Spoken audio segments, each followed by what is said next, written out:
Okay. So in previous class we have completed the convolution integral और उसके बाद में हमने कैसे एक सर्किट को सॉल्व करते हैं, एक डिफरेंशियल इक्वेशन को कैसे सॉल्व करते हैं, फर्स्ट ऑर्डर हो चाहे सेकंड ऑर्डर हो, ये हमने देख लिया था। ठीक है, अभी जो आपने पढ़ लिया है लाप्लास ट्रांसफॉर्म कैसे करते हैं, इनवर्स लाप्लास ट्रांसफॉर्म करते हैं, वो पूरा पूरा अप्लाई होगा सर्किट्स पे। तो वो हम आज चालू करने वाले हैं, कैसे आप सर्किट पे अप्लाई करोगे, कैसे उसकी इनिशियल वैल्यू कैलकुलेट करोगे, फाइनल वैल्यू करोगे, कैसे उसमें करंट कैलकुलेट करोगे with the help of Laplace transform. और आपको सिर्फ ये दो टेबल याद रखनी है। Table number 1 this Laplace transform कैसे करते हो, and table number 2 for inverse Laplace transform. Okay, तो सबसे पहले 3 स्टेप हैं। सबसे पहले कोई भी आपको सर्किट मिलेगा वो होगा टाइम डोमेन में। फर्स्ट स्टेप जो हम आज सीखने वाले हैं, बाकी सेकंड और थर्ड स्टेप आपको आती है। ठीक है, फर्स्ट स्टेप क्या है, जो भी सर्किट मिलेगा उसको किस में चेंज करना है, this will be in time domain, the whole circuit will be change into S domain.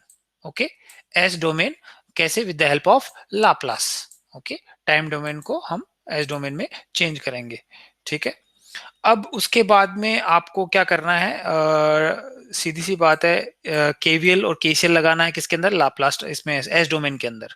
ठीक है, जो भी है आप आराम से केवीएल भी लगा सकते हो, KCL, mesh analysis, nodal analysis, source transformation, superposition theorem, सारे थ्योरम आप एस डोमेन में लगाना है। सिंपल एक एल्जेब्रिक इक्वेशन बनेगी, उसको सॉल्व कर सकते हो।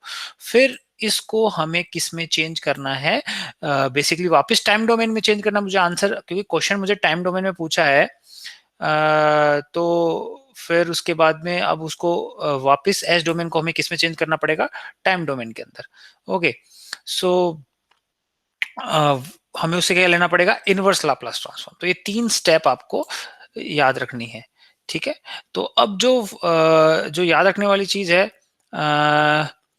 फिर उसके बाद में फर्स्ट, जो फर्स्ट स्टेप है, एस डोमेन, टाइम डोमेन को एस डोमेन के लिए सबसे पहले हमारे पास क्या होंगे, सर्किट के अंदर रेजिस्टेंस होगा, इंडक्टर होगा, कैपेसिटर होगा। तो उनको आप एस डोमेन में आप कैसे चेंज करोगे। ठीक है, तो सबसे पहले रेजिस्टेंस के अंदर जो इक्वेशन होती है, सपोज एक वोल्टेज सोर्स है, सबसे पहले रजिस्टर में कोई ज्यादा दिक्कत नहीं आने वाली। स्टेप बाय स्टेप तीनों एलिमेंट को हम देखेंगे, कैसे तीनों एलिमेंट को हम क्योंकि एक सर्किट के अंदर बेसिकली रेजिस्टेंस होगा, इंडक्टर होगा और कैपेसिटेंस होगा। तो हम इंडिविजुअल देखते हैं कि रेजिस्टेंस को जब हम टाइम डोमेन से एस डोमेन में ले जाएंगे तो क्या फर्क पड़ता है, इंडक्टर को हम चेंज करेंगे तो क्या होगा, और कैपेसिटर को। तो सबसे पहले suppose for example we are considering a voltage source V of voltage. ठीक है, वी ऑफ वोल्टेज और एक रेजिस्टेंस है आर।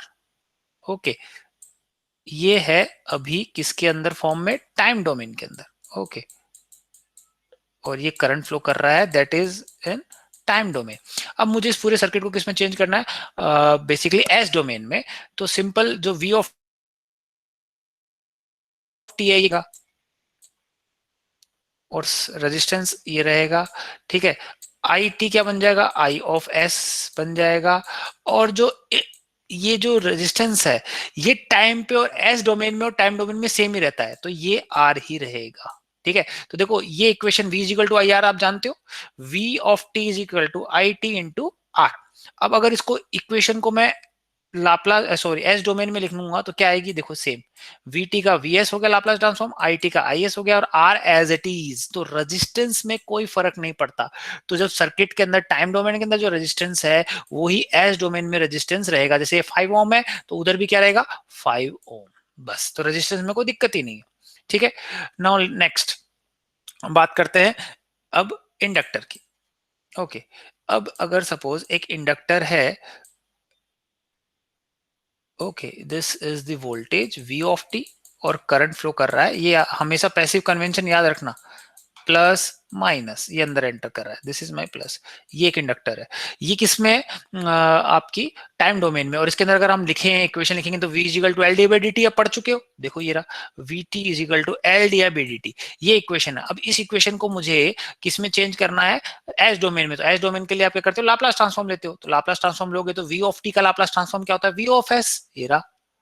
ठीक है, L as it is constant है, D I by D T differentiation, first differentiation, D I by D T का Laplace transform क्या होता है, S of F S minus F zero minus. तो देखो एस तो आ गया आई। अब यहाँ पे आई टी मेरा फंक्शन है, एफ एस मेरा क्या है आई टी, तो आई स्मॉल है, यहाँ पे आ जाएगा capital I of S, S I of S minus I zero minus. Okay, ये किया है। इसको थोड़ा सा सिंप्लीफाई करोगे तो क्या आ जाएगा, आप ओपन करोगे तो क्या आ जाएगा, S L I of S minus L I zero minus, where I zero minus क्या है, मेरी इनिशियल वैल्यू इंडक्टर के थ्रू, ये इनिशियल वैल्यू है। ओके, अब इस सर्किट को, ये इक्वेशन आ गई, इसको मैं सर्किट के फॉर्म में ड्रॉ कर सकता हूँ लाप्लास ट्रांसफॉर्म के अंदर। ये तो मेरा टाइम डोमेन था, अब एस डोमेन के अंदर मैं सर्किट ड्रॉ करना चाहता हूं तो कुछ ऐसा बनेगा। See, this is the time domain. Okay, और ये क्या है मेरा एस डोमेन बी सर्किट। तो देखो वीएस वोल्टेज है, that will be equal to S L I of S. तो एस आई एस तो मेरा करंट है, आई टी था इसके अंदर, अब आई एस करंट फ्लो करेगा, आई ओ एफ एस डोमेन में बना रहे हैं, इनटू एस एल, यहां पे इंडक्टर एल था, और लाप्लास ट्रांसफॉर्म के अंदर एस डोमेन के अंदर एल क्या हो गया, एस एल हो गया। देखो इंपिडेंस मेरा एल से चेंज करके क्या बन गया, एस एल। अब ये ओम में है, ठीक है, इसको चेंज करने की जरूरत नहीं अपने को, एस एल इसका इंपिडेंस बन गया। Okay, now next minus L I of zero, एक ये क्या है बेसिकली वोल्टेज, वोल्टेज है एल आई जीरो माइनस, क्योंकि वोल्टेज माइनस वोल्टेज, ये तभी तो वोल्टेज आएगा। ये डिपेंडेंट वोल्टेज सोर्स है जिसको मैंने रिप्रेजेंट किया है, देखो इससे एल आई जीरो माइनस, यानी ये डिपेंडेंट वोल्टेज सोर्स है। किस पे डिपेंड कर रहा है, एक तो इंडक्टर की वैल्यू पे प्लस मल्टीप्लाई आई जीरो माइनस, मतलब आई जीरो माइनस मतलब इनिशियल करंट। ठीक है, लास्ट में आपको क्या याद रखना है मैं आपको बता दूंगा, लेकिन ये आया कैसे। ठीक है, बहुत इजी है, इनसे सवाल बहुत आसान हो जाएंगे। आपको ना कॉम्प्लेक्स इक्वेशन बनेगी ना कुछ, आपको सिर्फ दो याद रखना है, लाप्लास ट्रांसफॉर्म और इनवर्स लाप्लास ट्रांसफॉर्म, बस।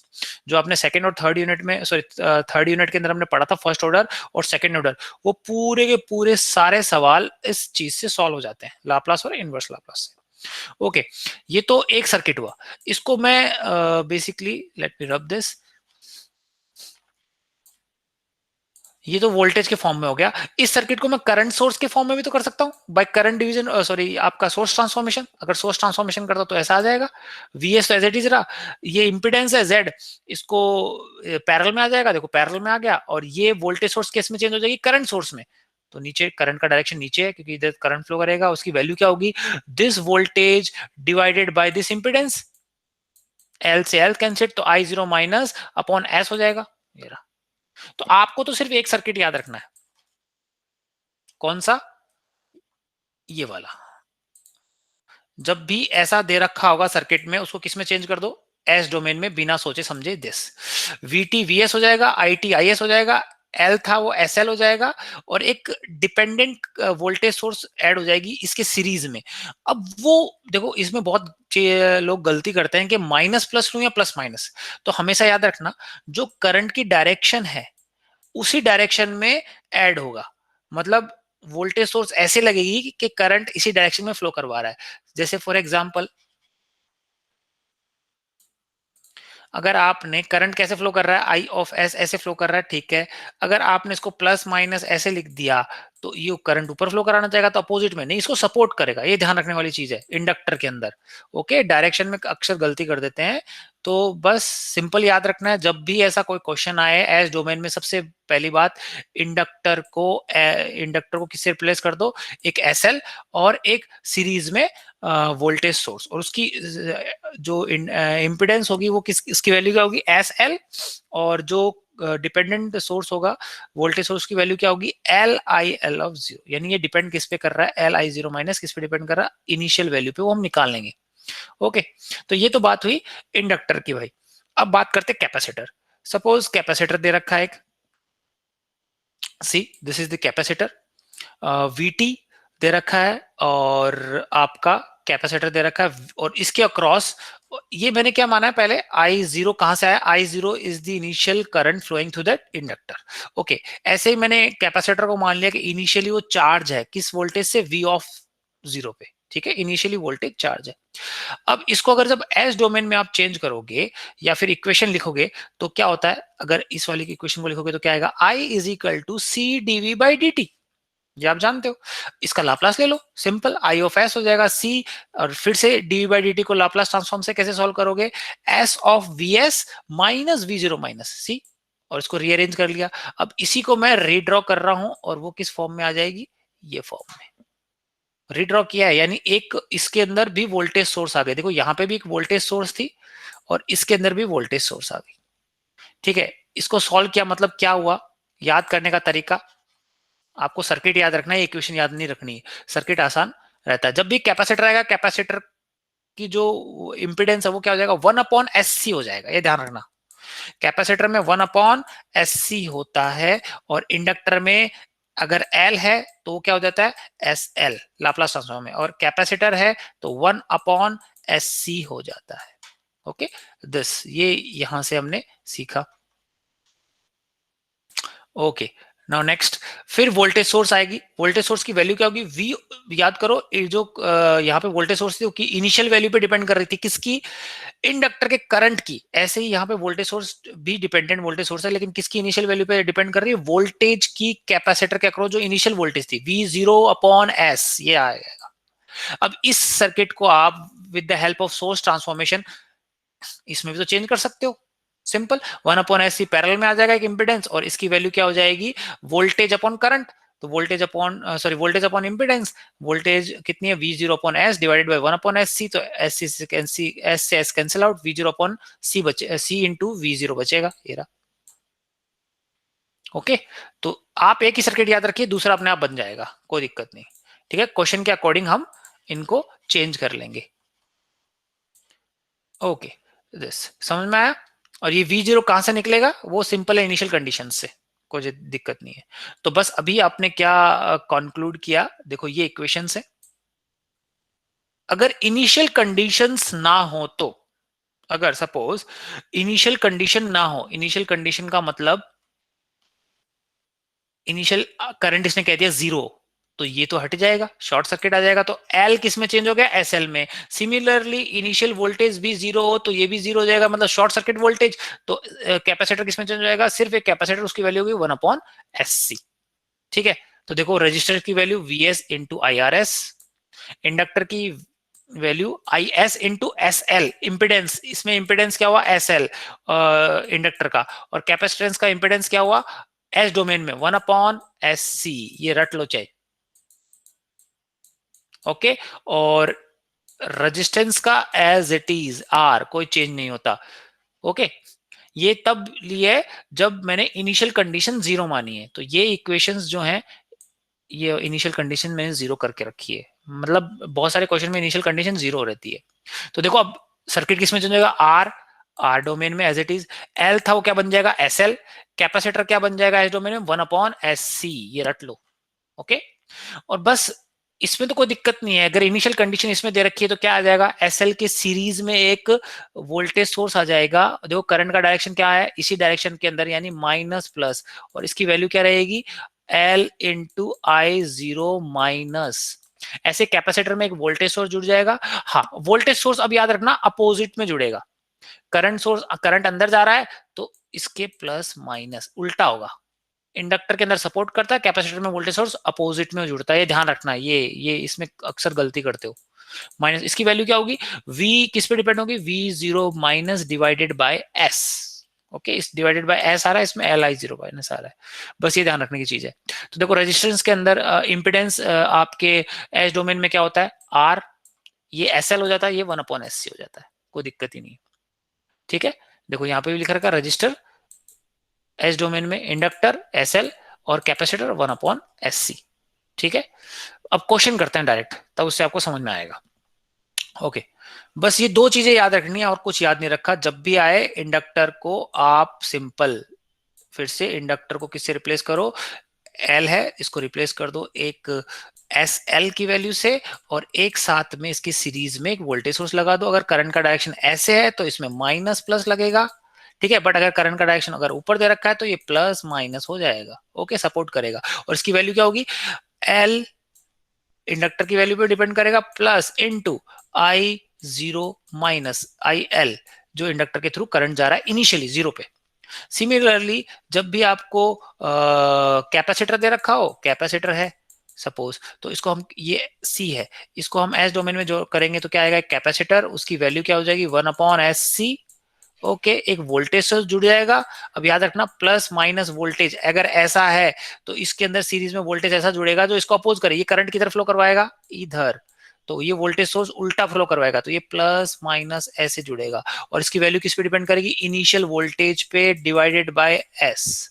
बस ये दो चीज याद रखनी है, बाकी सारे सर्किट सॉल्व हो जाएंगे। Okay, now let's see. अब इसमें क्वेश्चन पूछा है फाइंड वी नॉट टी, ये देखो find V naught T, output voltage पूछा है किसके अक्रॉस, इस 1 हेनरी के across, assuming zero initial condition. देखो जीरो इनिशियल कंडीशन दे रखा है, तो ये जीरो इनिशियल कंडीशन में वी जीरो माइनस जीरो तो ये हट जाएगा। सिमिलरली यहाँ पे हमने कैपेसिटर में ये वोल्टेज और ये भी हट जाएगा, कोई मतलब ही नहीं है, सिर्फ ये वाला सर्किट काम आएंगे ये।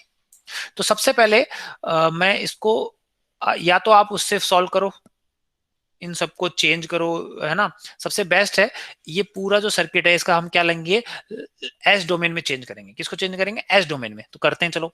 You of T, you of T क्या है, सबसे पहले यू ऑफ टी अगर याद होगा, यू ऑफ टी है ये रहा, यू ऑफ टी एक स्टेप फंक्शन है, उसका लाप्लास ट्रांसफॉर्म क्या होता है, 1/s, ये ध्यान रखने वाली चीज है। ओके, यू ऑफ टी मेरा कांस्टेंट है, ये 1 है तो 1/s हो जाएगा। अगर मेरा ये 5 होता, 5 होता तो ये होता 5/s, ध्यान रखने वाली चीज है। ओके, तो U of T as it is आ गया, और यू ऑफ टी को हम अगर जब बनाएंगे तो क्या हो जाएगा, 1/s, देखो ये देखो 1/s। ओके, ये रेजिस्टेंस है, ये रेजिस्टेंस है, रेजिस्टेंस एस डोमेन में एज इट इज रहते हैं, तो देखो एज इट इज रखा है मैंने इनको। ओके, सी नाउ नेक्स्ट 1/3 फेराड, ये कैपेसिटर है, तो ये सी की वैल्यू 1/3 दे रखी है, तो यहां पे क्या हो जाएगा 1/cs, सी 1/cs, तो ये क्या हो जाएगा 3/s, ये देखो ये 3/s एज इट इज लिख दिया मैंने।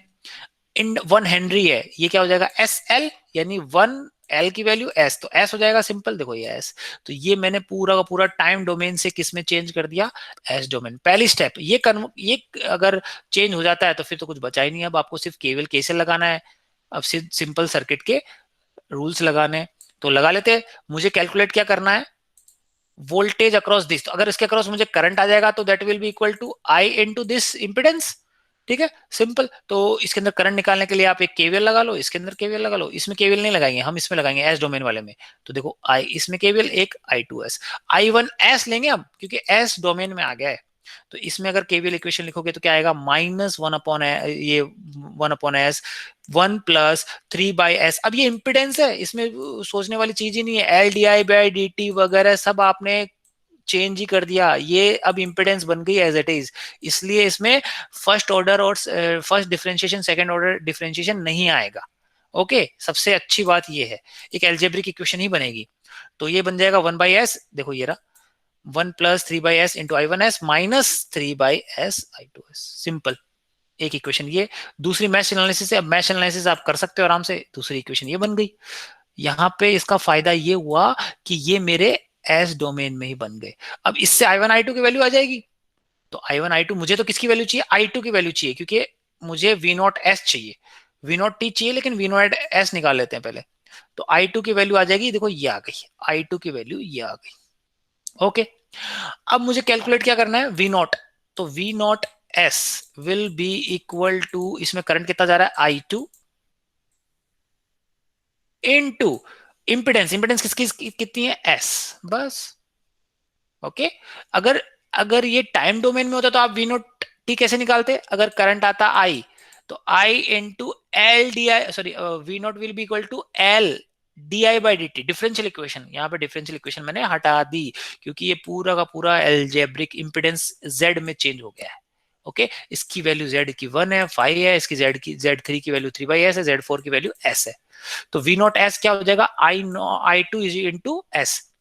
अब ध्यान रखने वाली चीज है, I2 हमने ऐसे माना डायरेक्शन, अगर I2 का डायरेक्शन सपोज ऐसे आ जाता, अगर हमने उल्टा मान लिया होता, अगर ऐसे मान लिया होता, तो अब V0 की वैल्यू क्या होती, -I2 इंटू एस, क्योंकि माइनस से प्लस जा रहा है।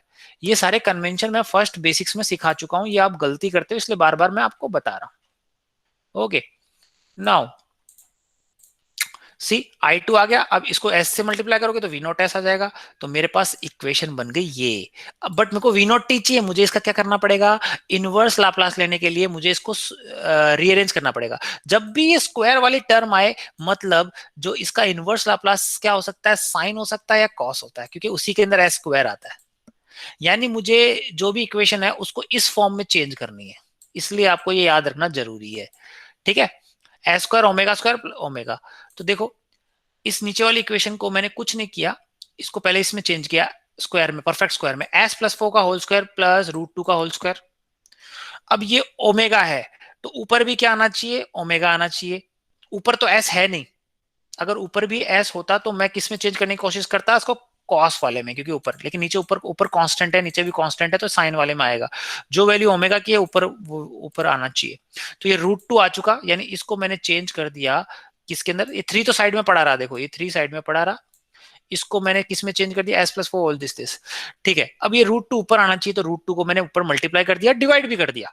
अब इसका लाप्लास ट्रांसफॉर्म आप जानते हैं, इनवर्स लाप्लास ट्रांसफॉर्म आप जानते हैं, वो क्या होगा, साइन ओमेगा टी, यानी sine omega T sine A T. But ये शिफ्ट भी हो रहा है, एस प्लस साथ में शिफ्ट भी हो रहा है, तो देखो ये वाली इक्वेशन बनेगी, सी एस प्लस ए शिफ्टिंग है, तो साइन ओमेगा टी तो एज इट इज आएगा ही, साइन √2t इंटू ई की पावर माइनस ए टी। ए कितना है यहाँ पे वो देखो, ए 4 है, तो ई की पावर माइनस 4t, तो देखो ई की power minus 4t into sine √t, और 3/√2 तो कांस्टेंट है, तो ये डायरेक्ट आ गया आपका आंसर। वहां पे फर्स्ट ऑर्डर में आप देखते अंडर डैम है, ओवर डैम्ड है, उससे पहले ट्रांजेंट के लिए अलग इक्वेशन लिखते, स्टेडी स्टेट के लिए अलग निकालते। देखो ये ही सवाल फर्स्ट ऑर्डर से 2 पेज का हो जाता है, और यहाँ लाप्लास ट्रांसफॉर्म से और इनवर्स लाप्लास ट्रांसफॉर्म से 1 पेज में आ गया। और याद क्या रखना है, एक ये टेबल और एक ये टेबल, बस। ओके, तो ये क्वेश्चन हो गया। नेक्स्ट क्वेश्चन कर लेते हैं, 3 क्वेश्चन कर लेते हैं, तो फिर आपको आदत हो जाएगी। ओके, अपनी थ्योरी खत्म हो चुकी है, अब अपने को क्वेश्चन ही करने हैं इस लाप्लास ट्रांसफॉर्म के ऊपर। Find V naught T in the circuit, assume V naught initial T is equal to 0 5 volt. देखो इनिशियल वोल्टेज दे रखी है, कौन सी है, ये सर्किट देखो पहले। ओके, ये क्वेश्चन, ये सर्किट दे रखा है, 10 है वी नॉट टी, यानी V naught T is the initial value across this capacitor, और 2 डेल्टा टी, ये सब पता होना चाहिए। यूटी क्या है मेरा स्टेप फंक्शन, और डेल्टा टी क्या है मेरा इम्पल्स फंक्शन, तो आपको पता होना चाहिए। यूटी का लाप्लास ट्रांसफॉर्म 1/s होता है, इम्पल्स फंक्शन का लाप्लास ट्रांसफॉर्म 1 होता है। ओके, ये आपको पता होना चाहिए। तो सबसे पहले सीधा सोचने वाली चीज है, इसको किस में चेंज कर दो। आप फर्स्ट ऑर्डर से भी कर सकते हो, सेकंड यूनिट में, अगर आपको याद है तो उससे कर लो, बट मेरा बेटर ऑप्शन है कि मैं इसको चेंज करूंगा किसमें, लाप्लास ट्रांसफॉर्म एस डोमेन में। ये टाइम डोमेन में तो सबसे पहले आसान, देखो सेम सर्किट बनाएंगे, same symbol, 10 as it is, resistance में कोई फर्क नहीं पड़ता। ओके, नाउ नेक्स्ट, 10 ई की पावर माइनस यूटी है, इसका लाप्लास ट्रांसफॉर्म कैसे करोगे, इसका होता है 10 तो एज इट इज कांस्टेंट, ई की पावर माइनस टी का क्या होता है 1/s+1, देखो याद है तो, एक सेकेंड, ई की power minus A T, see this, e की पावर माइनस ए टी को क्या लिखा है 1/s+a, s+1 आ जाएगा, तो देखो 10/s+1, ये ध्यान रखने वाली चीज है। नेक्स्ट, ये क्या है कैपेसिटर, इसको क्या लिखोगे 1/cs, तो लिख लो आप 0.1, तो 10/s आ जाएगा, ये रहा। ओके, वी नॉट टी को वोल्टेज अक्रॉस दिस से, तो ये क्या हो जाएगा वी नॉट एस, ये node voltage V naught S, ये नोड वोल्टेज ही तो है एज इट इज, देखो वी नॉट टी किसके में V naught S. 2 delta T का ट्रांसफॉर्म लाप्लास ट्रांसफॉर्म 1 होता है, तो 2 बच जाएगा सिर्फ सिंपल 2 एम्पियर।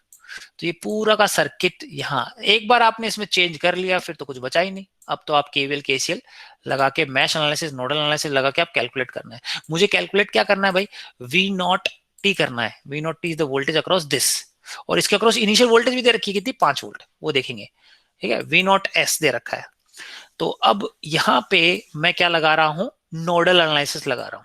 तो देखो ये करंट, ये वी नॉट एस है, यहाँ पे भी वी नॉट एस है दिस। ओके, ये करंट आ रहा है, तो that current will be equal to 10 this voltage minus this voltage divided by 10, C 10/s+1 minus V naught S upon 10। Okay, current अंदर की तरफ पॉजिटिव माना है, ये भी अंदर की तरफ आ रहा है, ये तो 0.5 + 2 एम्पियर। देखो अब ये इनकमिंग करंट था, आउटगोइंग करंट कौन से हैं, ये दो हैं, तो ये करंट हो जाएगा वी नॉट बाई 10, ये हो जाएगा वी नॉट बाई 10/s। देखो सिंपल, कोई दिक्कत ही नहीं है, केसीएल लगाया यहाँ पे नोडल एनालिसिस में। ओके, इसको सॉल्व करना है मुझे, इस पूरी इक्वेशन को किस फॉर्म में लाना है, V not is equal to, okay, तो V not is equal to आप ले आए यहां से, ओके, दिस 10/s+1 दिस। अब एक चीज और है, अब इनिशियल कंडीशन यहां पे लगानी है मुझे, ठीक है, एक इसमें आपने गौर नहीं किया,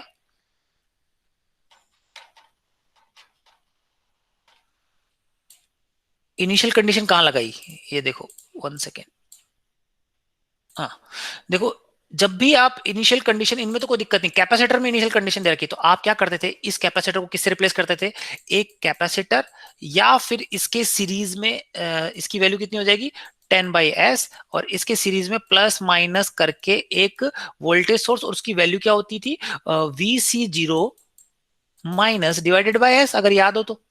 या फिर ये एक चीज याद रखो, इसको हम ऐसे भी सॉल्व कर सकते थे, लेकिन ज्यादा आसान क्या था कि हम इसको सोर्स ट्रांसफॉर्म से किस में चेंज कर दे, पैरेलल में करंट सोर्स के फॉर्म में। देखो ये था यहाँ पे, ये देखो इस फॉर्म में चेंज, इसकी जगह मैं अगर ये वाला फॉर्म ले लूं तो ज्यादा बेटर रहेगा, क्योंकि करंट सोर्स है, यहाँ पे केसीएल आराम से लग जाएगा, वही इस क्वेश्चन में सॉल्व किया है।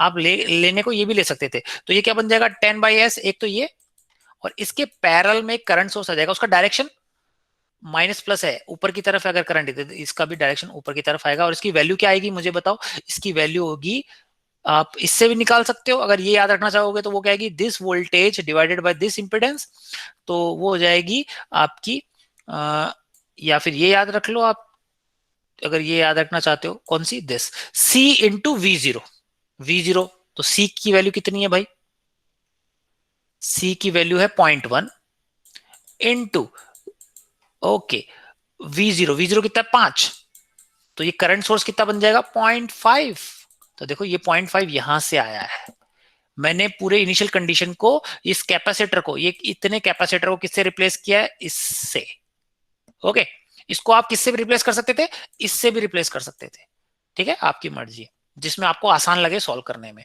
ठीक है, वो अपने आप इनिशियल कंडीशन अपने कंसीडर कर ली, अब अलग से पुट करने की जरूरत ही नहीं, मुझे दो सर्किट बनाने की जरूरत नहीं पड़ी, पहले इनिशियल कंडीशन का सर्किट अलग बनाओ और बाद कंडीशन का अलग बनाओ, वो नहीं है, जरूरत ही नहीं पड़ी, ओके, बस इसको सॉल्व किया और इस फॉर्म में आ गया, और हमने फिर पार्शियल फ्रैक्शन से सॉल्व करना है इसको, A upon S plus one plus B upon S plus two, ठीक है, तो इसने तो रेसिड्यू मेथड यूज किया है, आप पार्शियल फ्रैक्शन वाला सॉल्व करो, ठीक है, तो ये कुछ ऐसे आ गया, ए की वैल्यू 10 आई, बी की वैल्यू 15 आई, ये मैथमेटिक्स है, अब इसका इनवर्स लेना है वी नॉट टी का, तो 10 तो एज इट इज 1/s+1, फिर से 1/s+1, 1/s+1 कहाँ आ गया, ये रहा दिस वन, ई की पावर -80 वाला, ठीक है, दिस वन 1/s+1, तो ई की पावर -80, ई की पावर -1t, ठीक है, 10 ई की पावर -t, ये s+2 है तो ई की पावर -2t आ जाएगा, और ut तो बाहर आएगा ही t ग्रेटर देन 0 के लिए।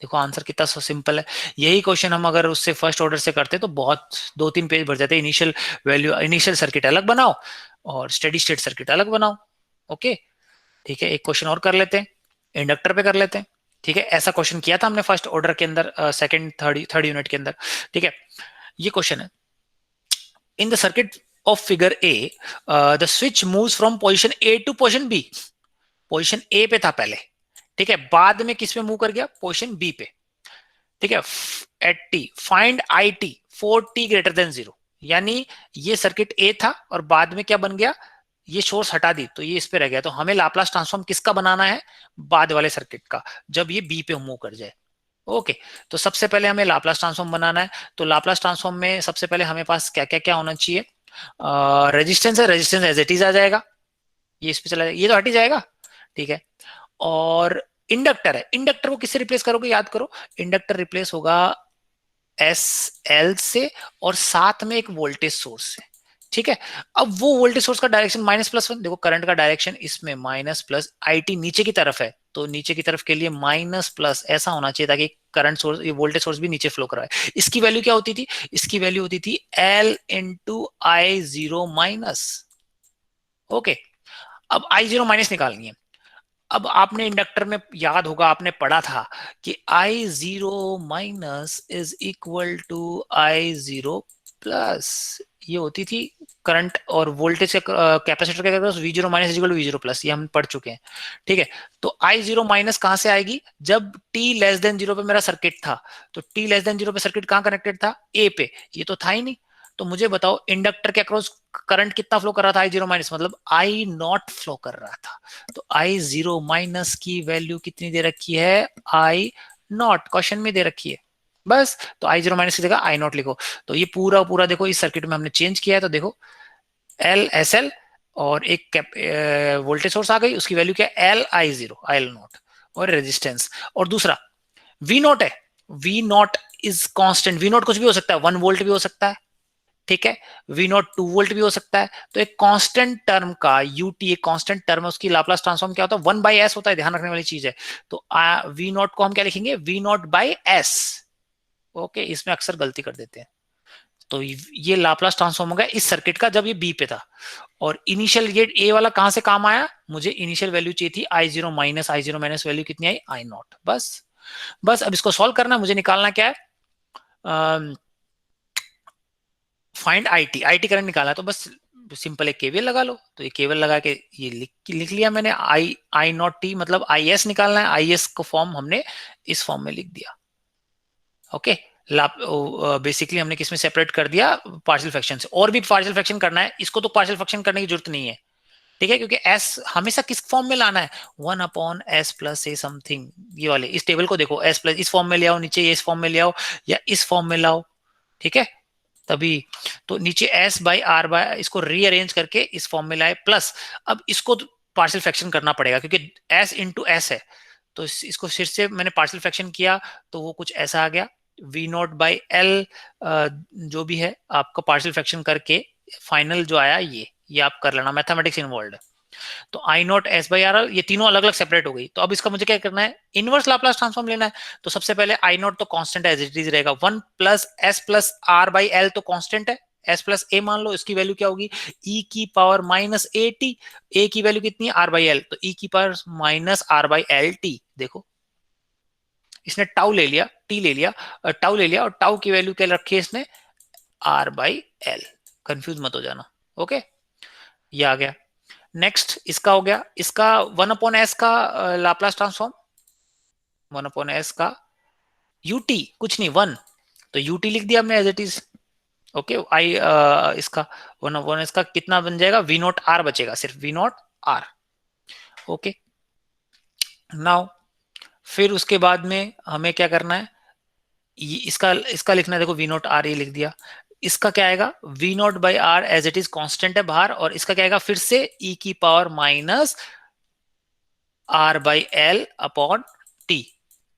okay, this one, let me rub this whole thing। Inverse Laplace और लाप्लास ट्रांसफॉर्म का ही खेल है पूरा। ओके, नाउ सी, बस इसको रीअरेंज किया है, e⁻t वाले टर्म को एज इट इज रखा है दिस। अब आपको अगर कोई पूछे, अगर याद है फर्स्ट ऑर्डर के अंदर आपको पूछे कि भाई स्टेडी स्टेट रेस्पॉन्स क्या है, स्टेडी स्टेट रेस्पॉन्स में ये ट्रांजिएंट था, याद करो, ऐसा ट्रांजिएंट था, फिर स्टेडी स्टेट में फाइनल वैल्यू कांस्टेंट हो जाती है। स्टेडी स्टेट मतलब t इक्वल टू इनफाइनाइट पे, तो t की वैल्यू इनफाइनाइट पुट करो यहाँ पे, e⁻⁻∞, ये पुट क्या हो जाएगा, 0। स्टेडी स्टेट वैल्यू कितनी आएगी, V naught by R। Okay, देखो, या फिर आप इसमें स्टेडी स्टेट वैल्यू मतलब फाइनल वैल्यू थ्योरम लगा सकते हो। फाइनल वैल्यू थ्योरम क्या कहता था, जो भी IS है, इसका S ऑफ IS लेके limit S is equal to 0 put कर दो, that is t is equal to infinite, तो उसमें भी V नॉट बाई R आ रहा है। ओके, अब आपको कोई पूछे कि इसमें मुझे बताओ ट्रांजिएंट रेस्पॉन्स कौन सी है, ट्रांजिएंट रेस्पॉन्स ही पूछे, वो ट्रांजिएंट रेस्पॉन्स ये रही, बस शॉर्ट ड्यूरेशन के लिए लाई करेगी ये इतना। ओके, अब दूसरा दो तरीके भी थे ट्रांजिएंट की जगह, वो पूछे आपको फोर्स्ड रेस्पॉन्स और नेचुरल रेस्पॉन्स क्या है। फोर्स्ड रेस्पॉन्स और नेचुरल रेस्पॉन्स, ये सारी चीजें मैं पढ़ा चुका हूं आपको थर्ड यूनिट के अंदर, first order second order circuits के अंदर, ये ध्यान रखना। फोर्स्ड रेस्पॉन्स जब कुछ ना कुछ कोई इनपुट लगा हुआ हो, और नेचुरल रेस्पॉन्स विदाउट इनपुट। तो फोर्स्ड रेस्पॉन्स V नॉट, यही तो है V नॉट वाला, ये लगा हुआ है, मतलब कुछ लगा हुआ था, जो भी क्वांटिटी इस वाले फॉर्म में, वो फोर्स रेस्पॉन्स है। तो इसको हम अलग कर लेंगे और कुछ इस फॉर्म में चेंज करेंगे। तो आपको फोर्स रेस्पॉन्स दिखेगी जो वी नोट बाई आर का मल्टीप्लीकेशन है। इसको मैंने सॉल्व किया, वी नोट बाई आर को कॉमन लेके अब मैंने अंदर लिया तो अंदर बन जा 1 माइनस ई की पावर माइनस टी टो। ये this is my forced response. और ये क्या है मेरी, ये नेचुरल रेस्पॉन्स है, क्योंकि ये इनपुट पे डिपेंड नहीं कर रही। फोर्स्ड रेस्पॉन्स मतलब आपने इनपुट दिया है, मतलब उसकी वजह से है, और ये इनपुट पे डिपेंड ही नहीं कर रही, ये नेचुरल रिस्पॉन्स है। ये किस पे डिपेंड कर रही है, इनिशियल वैल्यू पे। तो this is my natural response. यही हमने फर्स्ट ऑर्डर सेकंड ऑर्डर में निकाला था, कैलकुलेट द फैच। हम नेचुरल रिस्पॉन्स अलग निकालते थे, फोर्स्ड रिस्पॉन्स अलग निकालते थे, ठीक है। तो वो अलग निकालने की जरूरत ही नहीं, एक पेज में हो गया आपका। ओके, बाकी हम और सॉल्व करेंगे नेक्स्ट क्लास के अंदर, लेकिन आपको पता चल गया कि कैसे आप लाप्लास ट्रांसफॉर्म को अप्लाई करके, कैसे उसके एप्लीकेशन यूज करके एक सर्किट को सॉल्व कर सकते हैं, जो हम अलग अलग सॉल्व करते थे फर्स्ट और सेकंड में, जिसमें कॉम्प्लिकेटेड इक्वेशंस आती थी, नेचुरल रिस्पॉन्स अलग निकालते थे और फोर्स रिस्पॉन्स अलग निकाल देते थे। तो इसमें सिर्फ एक ही सर्किट बनाना है, ठीक है। तो जस्ट समराइज इट। सबसे पहले समराइज हम करते हैं कि सबसे पहले जो भी सर्किट दे रखा होगा उसको किस में चेंज करना है, एस डोमेन में। एस डोमेन में करके जो भी है इसका लगा लो आप, केवीएल केसीएल मैश एनालिसिस, उसे कैलकुलेट करो, फिर इसको इनवर्स लाप्लास लगा लो। That is the answer of that response. बस इसमें ध्यान रखना है रेजिस्टेंस कोई चेंज नहीं होता, और कैपेसिटर और इंडक्टर के लिए ये सर्किट्स, एक तो ये सर्किट याद ही रखो डायरेक्ट, और एक ये है ना। बस ये ध्यान रखने वाली चीज है, ये प्लस माइनस अपोजिशन में होता है कैपेसिटर में, और यहाँ पे सपोर्ट में होता है। और इसकी वैल्यू क्या होती है, V0 बाई एस, दोनों इनिशियल वैल्यू पे डिपेंड कर रहे हैं। ओके, ये बहुत इंपॉर्टेंट है ये आज वाला लेक्चर, ठीक है, क्योंकि इस पे ही आपके सारे सेकंड और थर्ड, जो थर्ड फर्स्ट और सेकंड ऑर्डर सारे सर्किट इससे सॉल्व हो जाएंगे, है ना, इवन ये भी। तो ऐसा नहीं एग्जाम में आपको पूछे कि भाई इससे करो, नहीं, आप जो भी है, मैं तो इसमें लाप्लास ट्रांसफॉर्म में आप महारत हासिल कर लो। इवन गेट और ईएस के अंदर भी इसमें क्वेश्चन खूब आते हैं। लाप्लास ट्रांसफॉर्म बहुत आसान है, बस आपको याद रखनी है this table number 2 and table number 1। खत्म। So let me stop the recording.